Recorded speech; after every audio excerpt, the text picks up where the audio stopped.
When I asked on Instagram and Twitter what you struggle to organize, the most common answer I got was everything.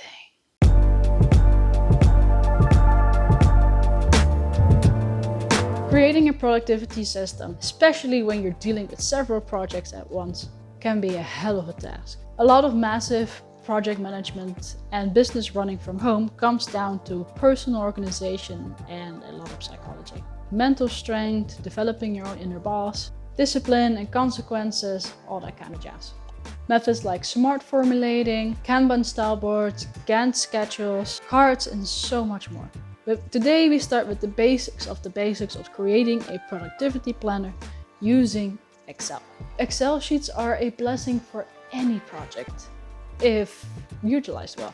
It took a while for me to get used to it, but once I had it all set up, it became a lot easier to keep track on everything I'm doing, especially because I'm doing so many things at once. Which for me right now includes YouTube, writing articles, a blog. The concept is that you use one sheet as a dashboard, which refers to product details in the other sheets. With each of these sheets, you essentially create a board. So counterintuitive to what I just explained, you first want to create the individual boards, and then you create a dashboard based on those boards. A custom dashboard in Excel can be extremely versatile depending on what kind of products you're dealing with. But for today's video, I'm going to start with the most basic dashboard/boards combination that I could possibly make. And if this raises any questions or curiosities, we can always go on it deeper. Fully intend to, but whatever questions you may have, you can drop them in the comments. I will either answer them with a comment back or just make a video about it. Let me show you how it's done. Okay, one of the first things you want to do after opening Excel is start creating sheets, preferably one sheet for each project you need to manage, plus an extra sheet as a dashboard sheet.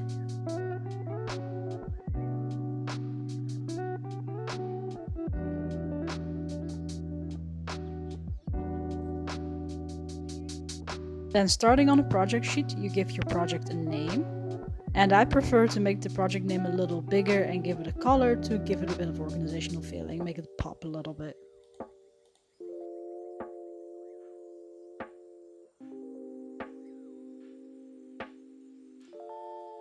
Now, usually depending on the setup of your project, you might be dealing with sub-projects within a project.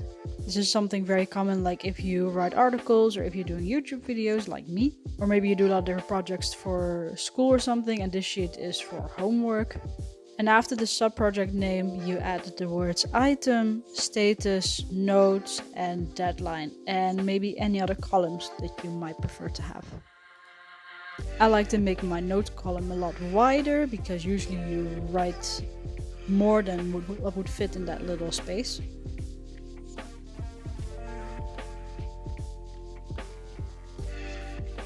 And then I give this row a color to make it stand out like a header. Now for the status column, I like to turn the status into a drop-down menu. To do this, you go to data, you go to data validation, open it, you choose list, and in source you write down each of the possible statuses and you separate those by a semicolon. Google says that you need to use a normal comma, but that didn't work for me. I had to use semicolon, so you might want to test which one works for you, but for me it was semicolon.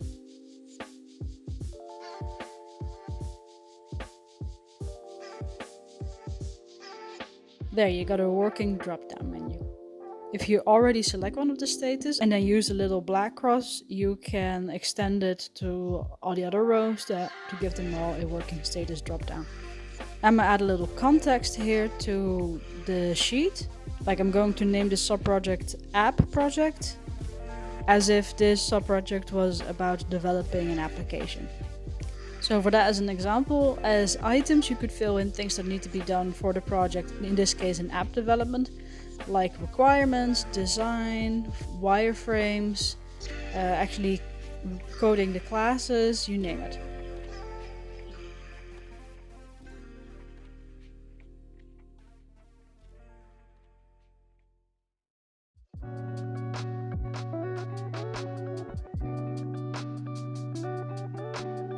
For the deadline column, you can choose to make it a date-specific column by right-clicking on it, choosing column properties, and choosing the format of the kind of date.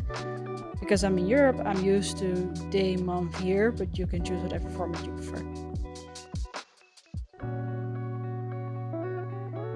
Once I have an empty functioning project sheet, I like to make a copy of it and put it on the side as a way of saving a template. That way, even though the original one has been filled, I can just copy paste a new one when I need a new one, instead of having to make it all over again.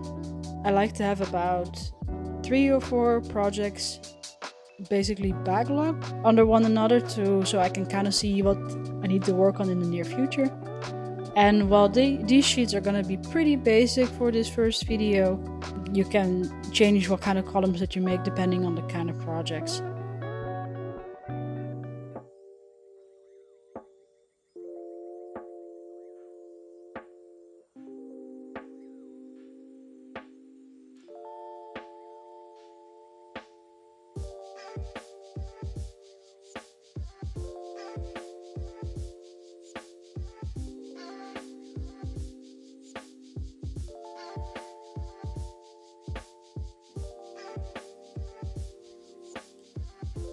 In this example of a YouTube sheet, you see it as different items is SEO research, script writing, filming, editing, and whatever else you need to complete a YouTube video.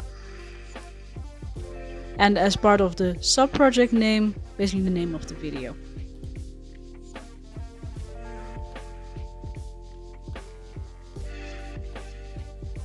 Once the sheets are set up, we go to our dashboard sheet. There we create a few columns with basically similar items.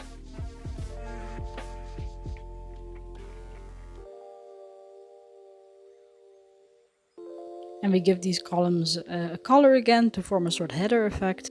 And then I like to give the rest of the rows a light yellow color. It kind of reminds me of a post-it note and makes it feel a lot more like a list.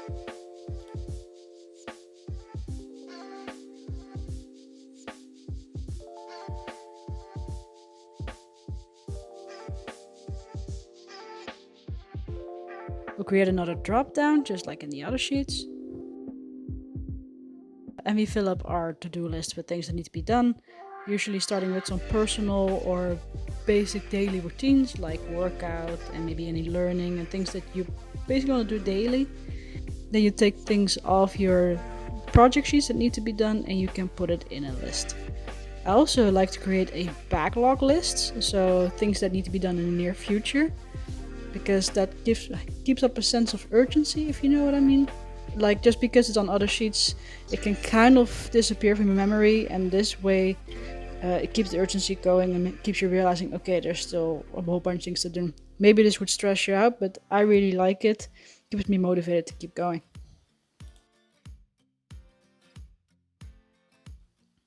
If you want to go super fancy, what you can do is you can click on one of the items in your dashboard to-do list and right click and go to create link or create hyperlink.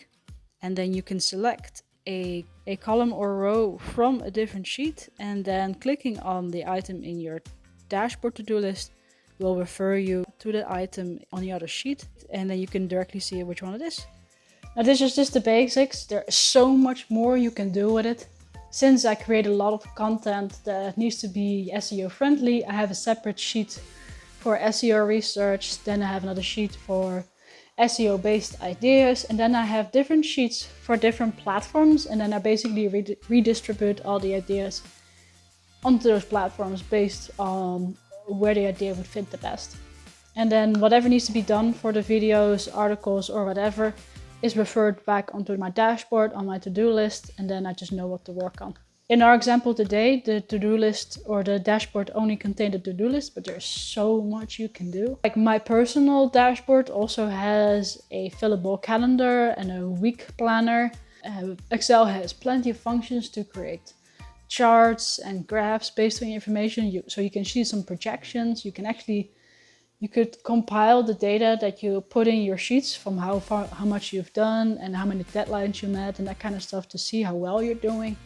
It is an absolute source of information to write everything down, which makes it a lot easier to report things to yourself. The only but to all this is that Excel is a pretty processor heavy program, and if your processor is older, like mine is, it might struggle with keeping the sheets open all day. So I tend to put in whatever I need to put in, close it until I need it again. If you have a stronger, more newer PC, because my laptop is, in all fairness, 5, almost 6 years old, then you should be fine, but it's just something to keep in mind. I hope you thought this was informative, and I hope this story was clear. If it wasn't, then let me know. If you have your own methods of keeping your project organized, let me know that too. Like, I love talking about that stuff. There are so many things you can do to manage a project. I think a very popular method is Scrum, which is a really big one in IT, but also in a lot of other fields. If you want me to talk about that, let me know. If there are other tactics. The biggest upside of all of this is that it takes everything that you're thinking about and planning and creating, and things that you've been inspired by, and you put it on paper, so you don't end up having to mold it over and over again in your head and drive you crazy. It really gives you peace of mind. And it makes it much easier to remember everything. And what is that one thing that you struggle to organize? Because I'm pretty good at organizing, if I may say so myself. Let me know, I'm happy to help and talk about it. And if nothing else, I hope to see you in the next video. Bye!